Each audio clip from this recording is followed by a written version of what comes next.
Welcome to another great video. Typical Canadian retirement income. What is it? How do you compare? We're covering lots of data today. And where we get this data from, Kevin, is from the most recent census, 2021 census. Yes. All the data was crunched. Numbers came out April 2024. So this is the most recent we have. Exactly. There's a little bit of blurb there. What exactly we're looking at. Yeah, we're looking at individual income information. So it's not household individuals, age 15 and up. So that's an important point to remember. Also, it's the calendar year of 2020. So pandemic year. That's another important point to make sure that we're notifying there. And it's also, it takes your income, but it takes out lump sum. So if you've had a large withdrawal from your RIF, you've had insurance proceeds that have come in, things along those, inheritance, all those come out and they're not counted. So this is where we're getting that data that we're looking at for the average and the medians and everything along those lines for income for retirement. Yeah, so it's not looking at CRA data, it's looking at census data and the few factors they're trying to derive of what is the regular recurrent income, not these one big lump sum payments. Take those out. With that data, you get this graph right here. This is total income, so before tax.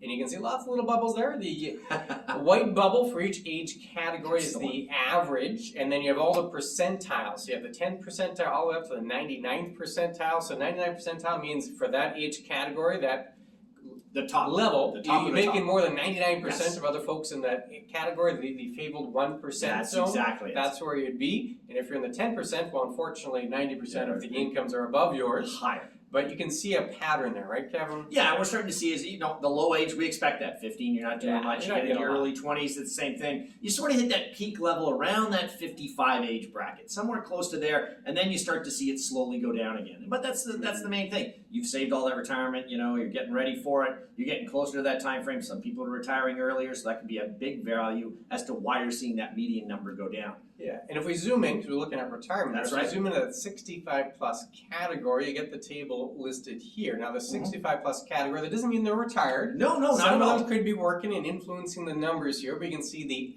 average, we're talking average, and this is before tax, $46,080. Then you can see the different percentiles, and again, this is all of Canada combined. All of Canada, you can see there's different percentiles for that 65 plus category. Well, that's right. I mean, if we really take a look, if you want to look at the halfway point, you're getting about 33. So when you start, though, to see that 95, 90, or 99th percentile, that 106, that 222, that's probably bringing that average up a lot more than where it might normally be. Yes, that's and again, that's a huge factor to where it is. But that does give us that average at 46 right now, pre-tax, that, at 65 plus, everyone's starting to get it. Now, again, average we're talking about. Yes, and this is again individual income before not tax, household. And it's 65 plus. So some of those folks probably working. My guess, if you're in that 95, 99 percentile, maybe those people working. Chances are it's not coming the other way. It's a pretty big retirement income, but we'll get a little more data here. Now we're looking after tax. You have a similar graph here, but this is all after tax get data, individual, based on the age category, and it's across Canada. You see a similar trend. Yeah, exactly. Anything that's come around that point, once you take the taxes off, we're going to get really close to that same scenario. You'll find the low end is still there for the 15 through the 20s. Then you get sort of that 55 median. 50-55 zone. Just when you start coming to that close to retirement scenario, that's when you start to see it slowly go down again. And as we see the white bubbles continue that slide that goes downward. And that's the main thing. But now we're looking more at a median sort of scenario going forward. No, we're still looking at average here. Oh, okay. We're still looking at average, but now with the after-tax bit, zooming in again, that 65 plus category. So we had pre-tax numbers, now we have after-tax numbers, individual, all of Canada. You can see 65 plus, the average after tax, about 39,000. Exactly. And then there are different percentiles there, going from 21,800 all the way up to about 162 as your after tax income in the 99th percentile. Yeah, and we would expect that based on, if you're earning 46, 47,000 a year, you're going to have a certain amount of tax after your minimum basic deductions and plus whatever you're going to have for credits. So that would be expected. And as we see that same sort of scenario, you've seen it go down in every factor, but we're now talking after tax, as you mentioned. Yes. And I've jumped ahead, of course. Now we're looking at that median scenario.